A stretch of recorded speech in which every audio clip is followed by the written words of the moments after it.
Good morning and welcome back to Hammond's Upholstery. It's a bit overcast here today, it's not so nice, but still, there you go.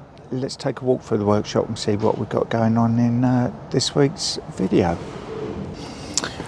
Right, so there you go. Still waiting for a customer to come and collect this chair. It's a bit rude. I keep phoning them and they keep saying they're coming to collect, but they haven't been yet. So this is what we've picked up this week. We've got over there on the left, we've got a reclining chair. I think it may be Parker Knoll, but I could be wrong. Maybe somebody will shout out at me there in the comments and let me know. And it's going to be in the blue chenille fabric that's leaning against it. You can just about see in the back there a nursing chair. That's going to be just straightforward recovering because it's actually in very good condition. The customer's yet to come in and confirm the fabric. This fabric here is for this cushion.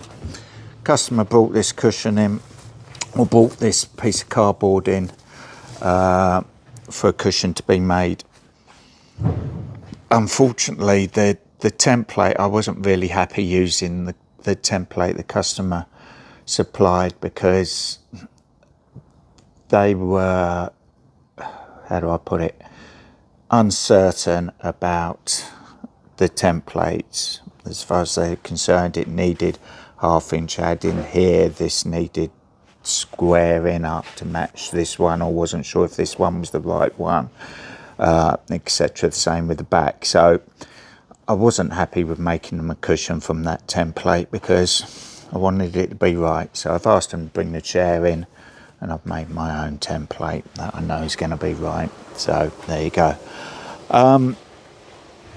This two sections of a leather corner sofa. You can see here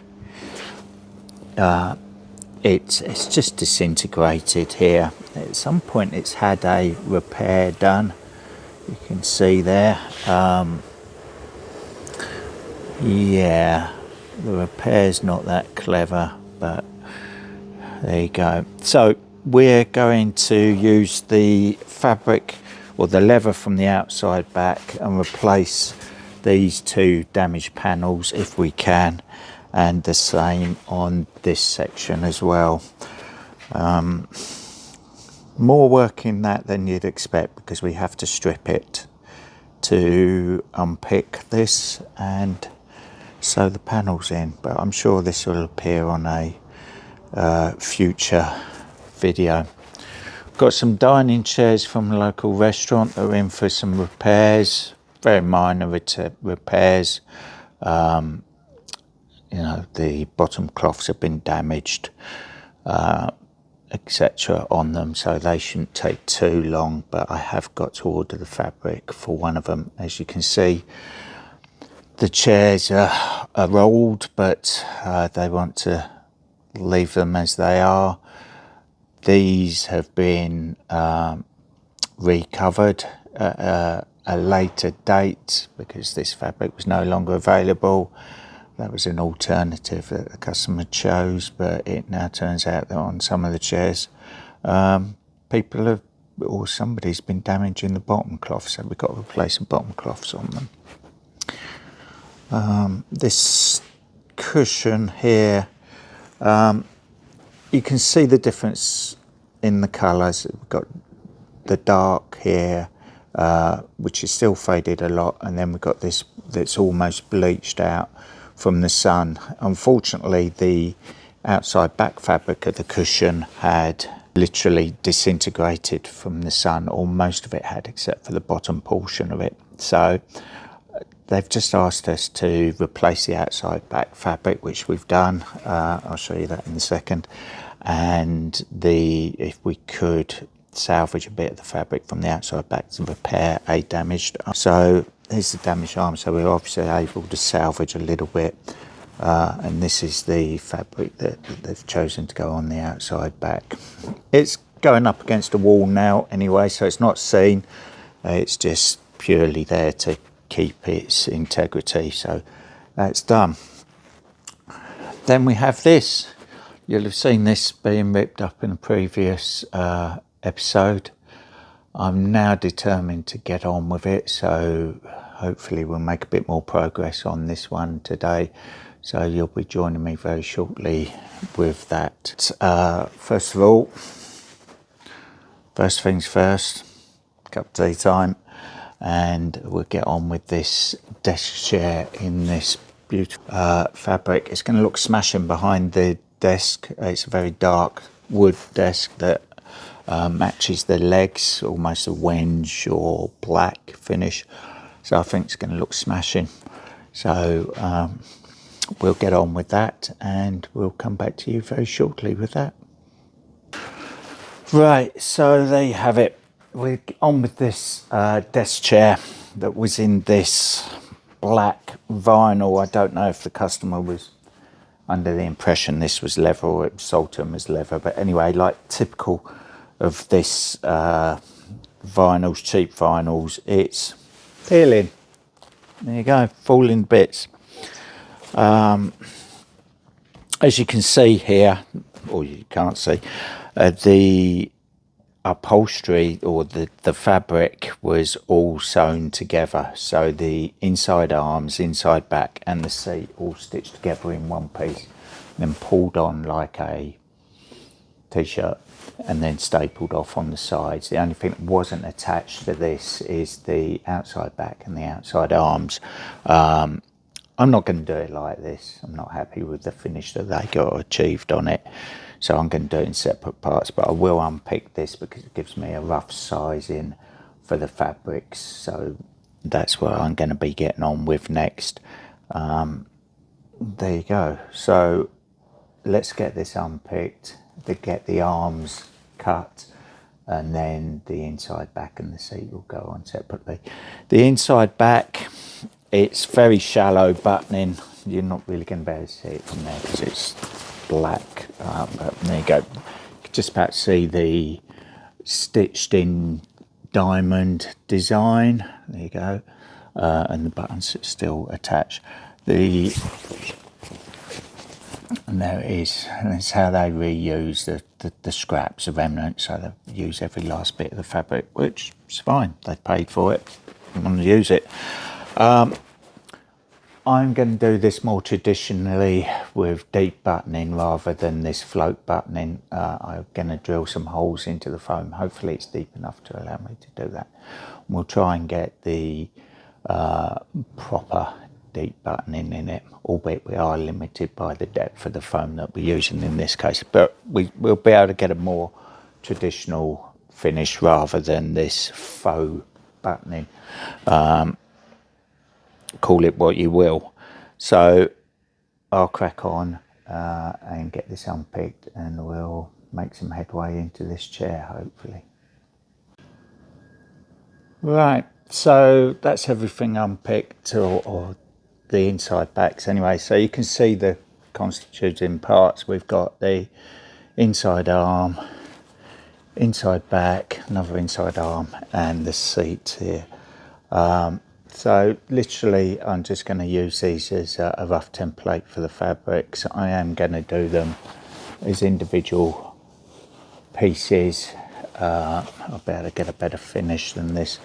The chair is going to need Lux bonding as well because of the facings, etc. So there you go. It's not going to look like that for much longer. It's going to be covered in that very shortly. So I need to get on with cutting this and putting it back together. So you can join me for this. Hopefully chairs shouldn't take too long to do, and I'll video what I can for you. So here we go.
Right, so there we have one arm done. Pretty straightforward. Layer Lux Bond. The difficulty with this arm is because it's a ski arm, is getting this out clean here. Fortunately, this fabric's got a little bit of stretch in it, so we're able to do that quite easily. I'll get on with the other arm and then we'll come back to you when we're looking at doing the inside back. Preliminary, I would say the foam is quite shallow, but should be able to get pleats in it rather than stitching it, so it'd be a bit more traditional style of buttoning, but we'll come back to you when we get to that. Right, so that's both of the arms covered. I'm now going to get on with the inside back, so to speak. Like I said previously, I'm not going to float button it, I'm going to attempt to finger button it. It's not really deep buttoning because the foam's only very shallow and quite soft, but we're still going to do it in a more traditional manner. This is my foam saw to drill the holes into the foam so we can get some additional depth in the buttons. There you go, just the foam saw. Let's get these drilled out. I've marked the holes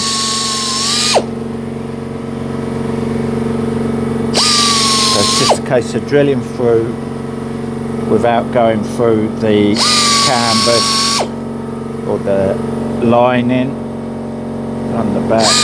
We're using the same pattern as what the manufacturers are used. If you do go through the lining, because it's only very thin, the lining that they've used here, it's not a canvas or a fabric, there's a good chance of going through it. That's not an issue because we're going to put some twine on the back to tie the buttons off onto, so the lining cloth isn't really holding the buttons. Going to use wire loop buttons. There's several types: wire loops, prongs, nails, tapes. So there's a wide variety, but we're just going to use wire loop buttons so we can put them on a string and tie them off on the back. Excuse the compressor going off.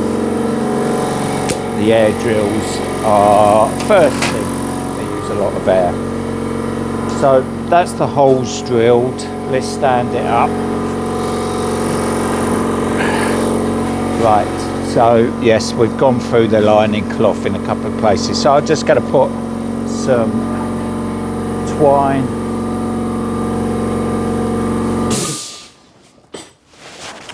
across the back so we can tie the buttons off to the twine.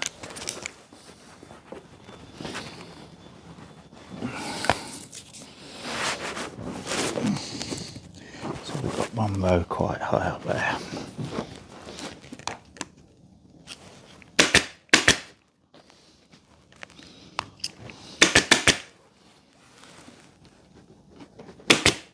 So this is what the buttons will get tied off onto. So they're not going to pull through the back and they're going to stay securely in place. 3 rows, yeah, 3 rows of buttons.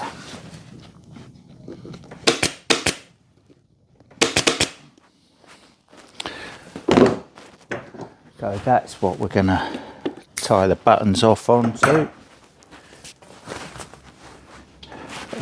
We'd normally just use scraps of fabric, but because this isn't going to hold up to the buttons pulling through, we're going to use a string.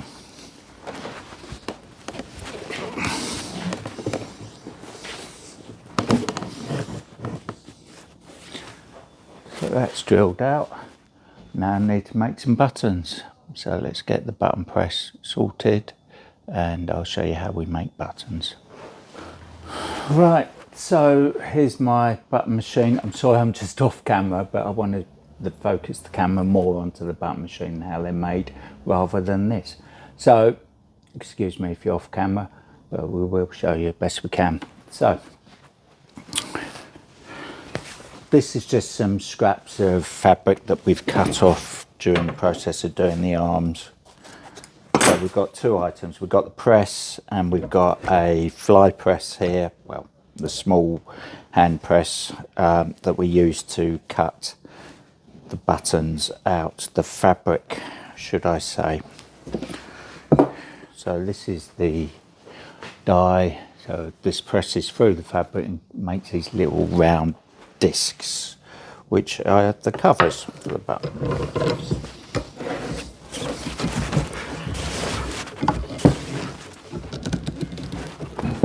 Spin that round till it feels like it's cut through.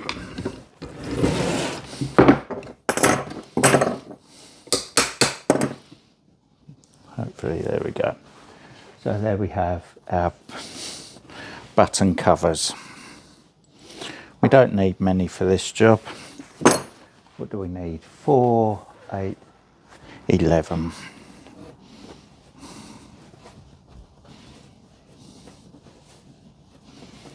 So we'll just get them quickly pressed out.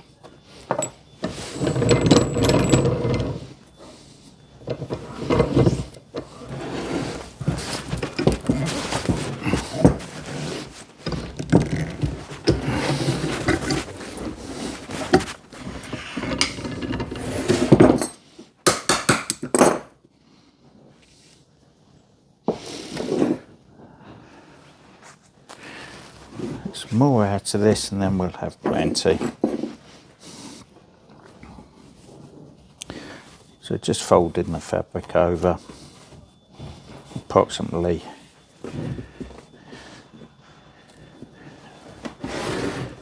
to cut those out.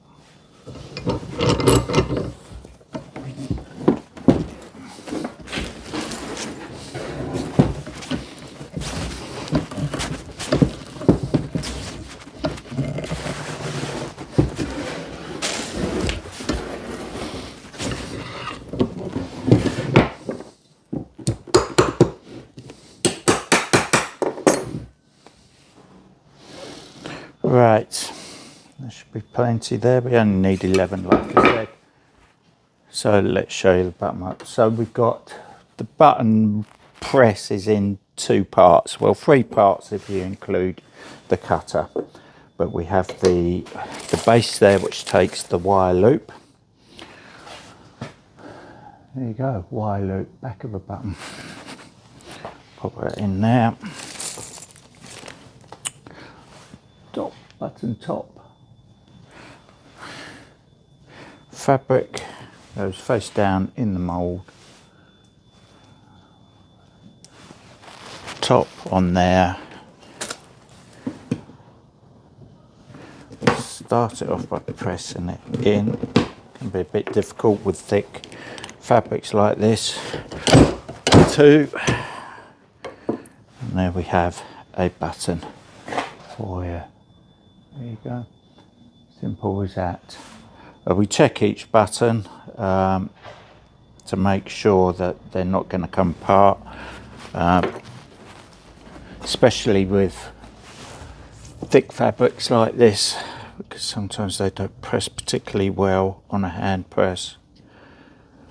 We do have, when I'm making leather buttons, they are very difficult to make on a hand press, so I generally send the leather away to have the buttons made by a manufacturer, and that is why we check them, because we don't want that coming off in the customer's house.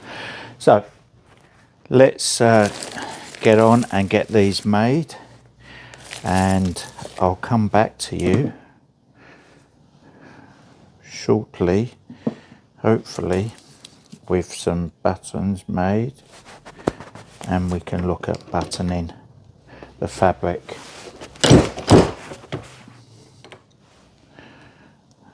go, that one's better. I'll check them all and we'll be back shortly. Right, the fabric is cut now for this inside back. The buttons are drilled, the buttons are made. So now we've just got to put the fabric on. This is going to be probably quite tricky to film, but I do my very best to film putting the first row of buttons in perhaps, to give you an idea of how it's done. Okay. Right, so sorry if my mug's not in the picture, but this is about showing you how to do the upholstery, not necessarily me being on camera. So I've cut the fabric and I've marked the centre row and the first row of buttons. So we want to try and keep everything centralised, because if the pattern goes off wonky, it doesn't look particularly good. So there we go.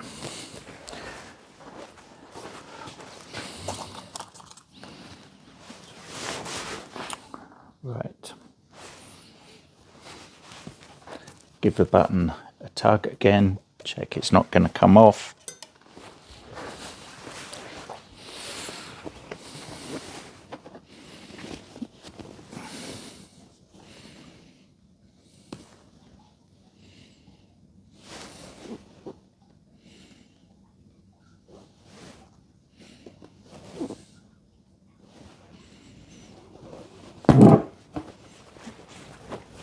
So I've used my lines as a guide to where this is going to go. This is obviously the vertical line that I'm concentrating on, the centre button going in first. So put my hand round the back of the fabric and gathering up the fabric around the button, and I'm going to ease the button into the hole to get the depth. We don't want to be collapsing the edge of the hole, okay, because if we do that then it just might as well be shallow buttoning. We want to try and keep the depth in the buttoning. So I'm just going to tie the string around the strings we put in earlier with a slip knot.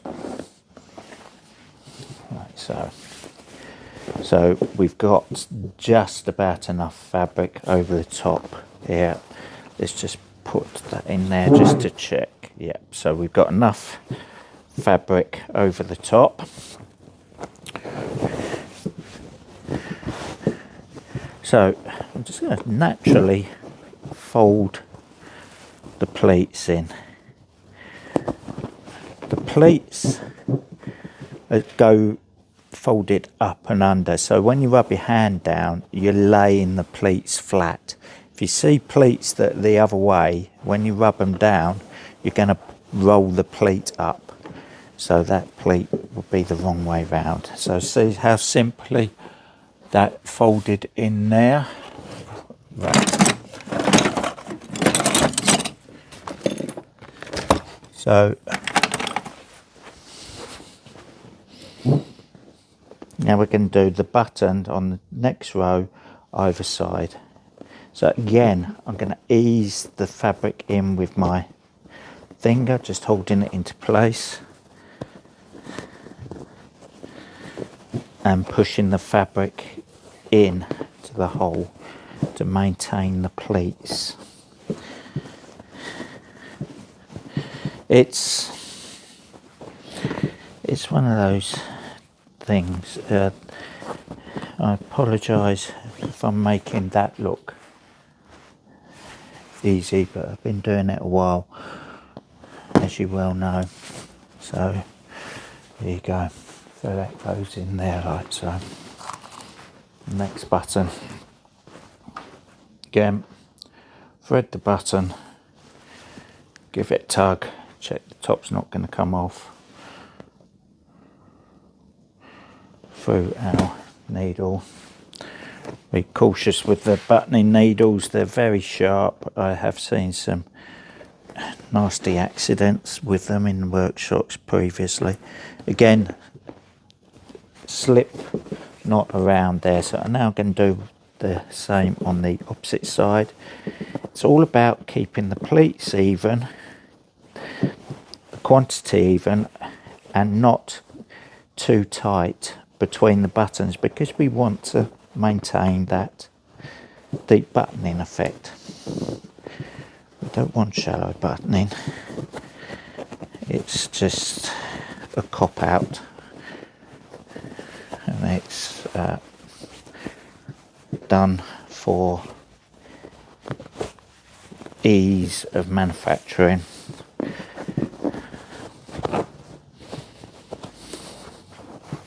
Where your labour force might not have the skills to do the job what I would refer to properly. So there we go.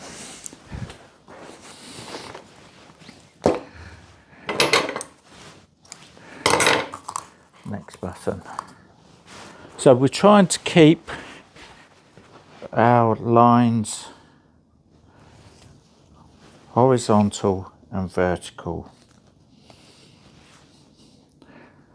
If you don't have this equal amount in the pleats, or the buttoning drilled out in the right place in the first place, it throws the whole thing off. And it's like I always say, it's got to be right from the very first step, because it has a knock-on effect. So I'm now going to come down and do the lower, this middle row that I started. It's all about trying to maintain the uniformity and the lines. So I'm sort of working ahead of myself all the time. So I'm making sure that I've got fabric in for the next row. I'm using my regulator to help with folding the fabric. It's basically using it as an extension of a finger at this point.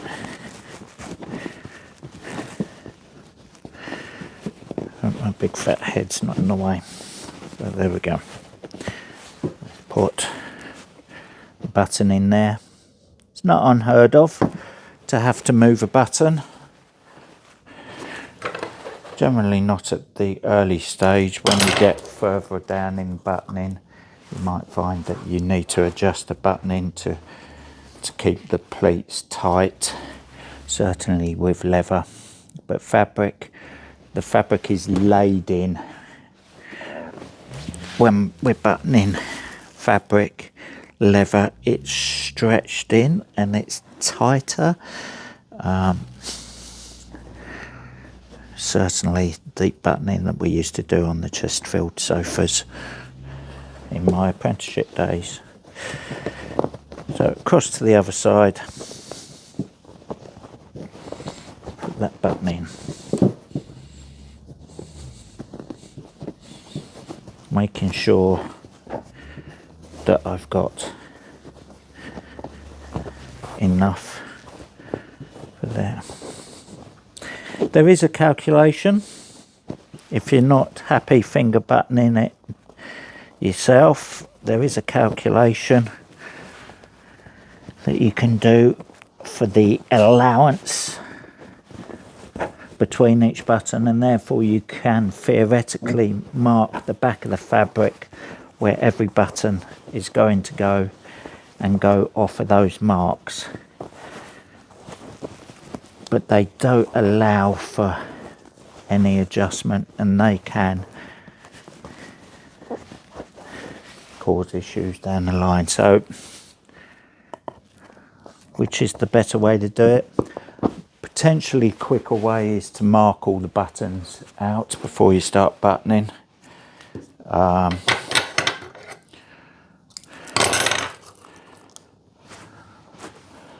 So I certainly found with leather that's okay, but because of the stretch in leather and having to get the tautness in it, you may find that your button marks could be 1/4 of an inch out, and that can make all the difference.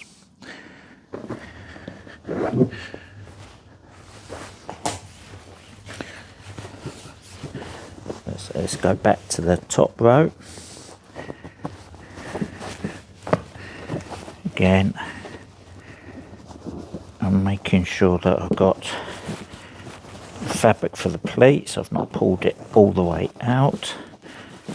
Taking the leg in.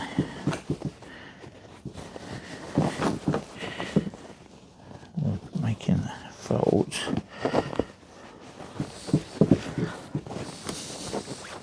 I was a little bit dubious about whether I was going to get enough depth on the foam, the existing foam that they've used, but we're getting a reasonable depth to the buttons because I've drilled the holes, so it's coming out nice. It's going to look a lot better than the shallow stitch buttoning.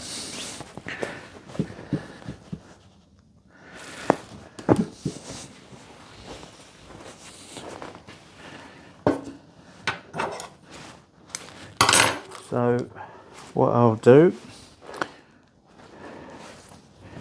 is just finish buttoning this off and come back to you once I've got all the buttons in. But you can see here the effect we're going for. We've got nice dome here between the buttons.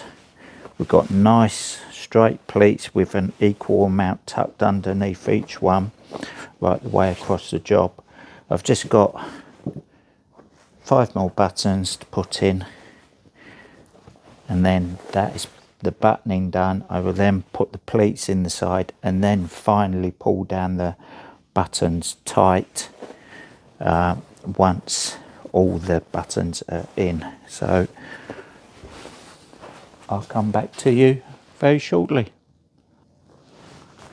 Right, so there you have it. The buttons are all in now. I will get a final cleaning out, or regging out as we used to call it, once I've pulled them down tight. But our next stage is to get the pleats in that come over the top and down the bottom. Sometimes we will cut the foam to allow the fabric to lay into the pleats, into the cuts, but because this is a relatively soft foam, I don't think that's going to be necessary with this. Let's just spin it round so you can see the back and what I mean about the tapes. So here we have the strings that I put on earlier. Each one of these strings represents the back of a button, so it's just a slip knot on there currently. It's not pulled right down as tight as it can go, but it's tight enough for this. So next job is, like I say, to pull off the pleats and get them in. But I think you'll agree it already looks better than the float buttoning. A bit more luxurious, certainly, in this fabric. So we'll be back very soon.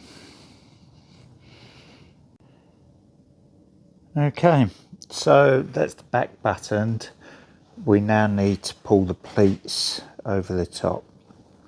So the center diamond, or the center 2 buttons on the back, pleats going to the outside edge. So this is imaginary center line. Pleats are going to the right and to the left, and the same on the bottom. Principle's the same here. If you have a center button, then you just choose one way or the other to have them, but this is how I like to do them anyway. So the pleats are going out to the edge. So I need to get on with that. Got a brew on the go.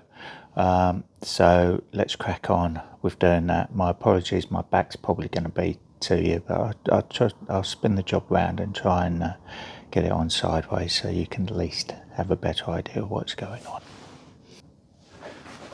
Okay, so here we have it, span around a bit. Hopefully you can see what's going on.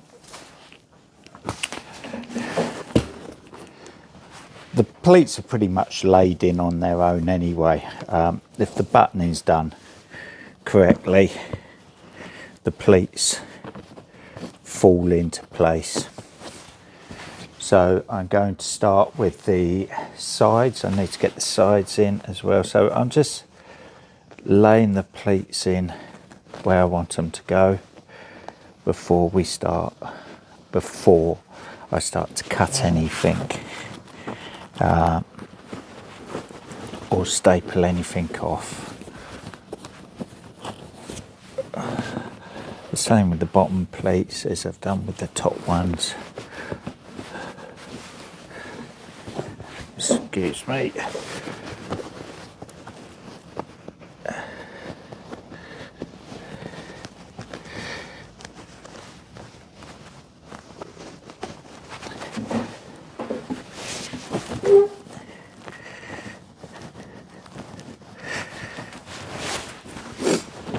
So just this bottom one to get in, and then the pleats are pretty much in place. It's just a case of stapling things off where we want them.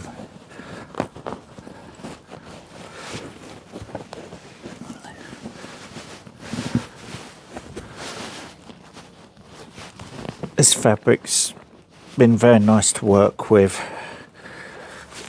It's quite a heavy fabric. It's lending itself to being buttoned quite nicely. Your thinner fabrics, your cotton, chenilles, silks, that sort of thing. The chenille's not lightweight, but anyway.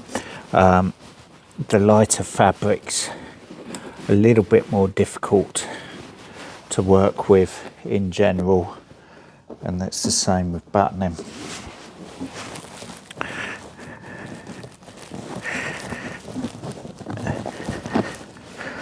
Right, so that's the buttons, or the pleats are in. Now need to start cutting the fabric to get the pleats in and stapled off. And then start with the side on this one.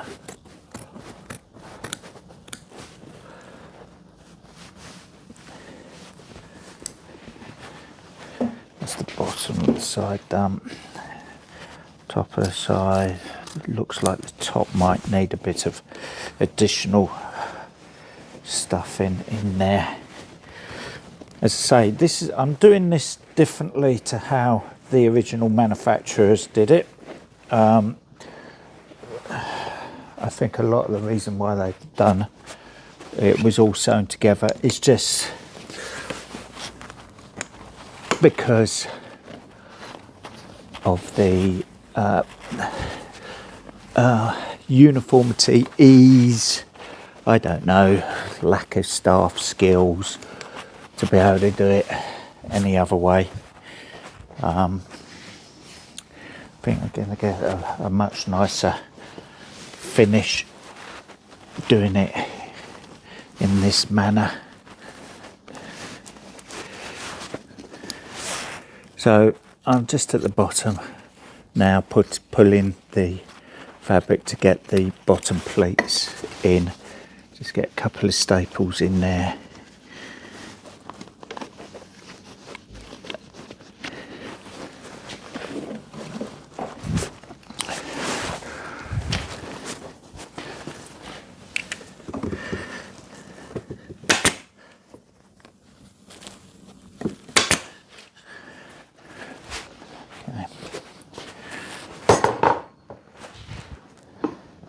This gap here will be lost with the seat when that goes in, which is the next part of the job. So this is going to take a few minutes to do, so I'll come back to you when the back is done. Right, so there we have it. The inside back's done now. It's quite flat here along the top. If you remember, we've got the head roll that needs to go on. This kiddie here needs to be upholstered and then go on to the top of the chair like so. So hence the reason this is very flat here, because we don't want it to make it difficult to attach this. But the buttoning's all done now. We've got the pleats in, top to bottom. As you can see, we've managed to keep the pattern vertical, and the horizontal is pretty good as well. There's not much deviation from the horizontal and vertical lines there. I've stapled off the back of the fabric. I've pulled the buttons in tight as far as they're going to go, and the strings have been stapled off just to make sure that they don't come loose, and the buttons can't come loose. So there you go. Let's turn this back round. I'm very aware now that these videos can get quite long, however much I try to edit them down, speed things up.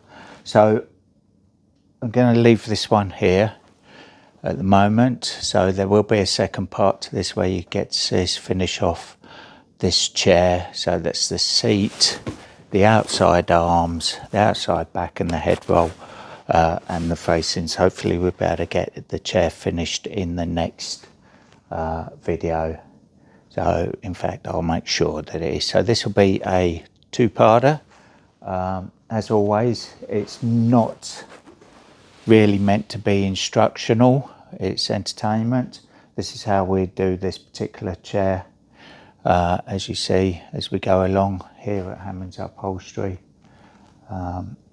and I hope you enjoy what we do here and seeing how things are done. If you pick up any hints, tips or incentive to have a go yourself, maybe learn something, that's all the better. But in the meantime, thanks very much for watching. Please like and subscribe, and we'll see you in part 2 where we get this chair done and hopefully back to the customer as soon as possible. Thanks again. Cheerio. Bye bye.